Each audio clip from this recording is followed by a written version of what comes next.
In today's video, I'm going to teach you how to rename audio tracks in DaVinci Resolve. If you want to keep your project organized and make your timeline easier to manage, renaming your audio tracks is a very simple but helpful thing to do. This is especially useful when you're working with multiple layers of sound like dialogue, music, sound effects, or voiceover, because clear track names help you quickly identify what each track is being used for. To get started, go to your audio track in the timeline. You'll be able to see the current name of that track displayed directly on the track header. This is the area where the track information appears, and it's where DaVinci Resolve shows the existing label for that audio channel. Once you've found the current track name, click directly on it.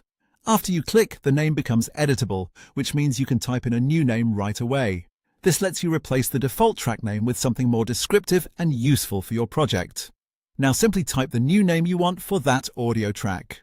For example, you might rename it based on the type of audio it contains, so it's easier to recognize later while editing.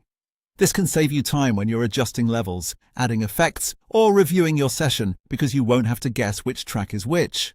After you type the new name, that's it. The track is now renamed and you can continue working as normal. It's a very quick change, but it can make a big difference in keeping your edit clean and easy to navigate.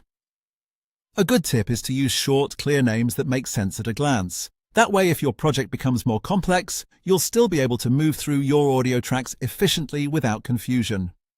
So whenever you need to rename an audio track in DaVinci Resolve, just go to the audio track, find the current name, click on it, and type the new one.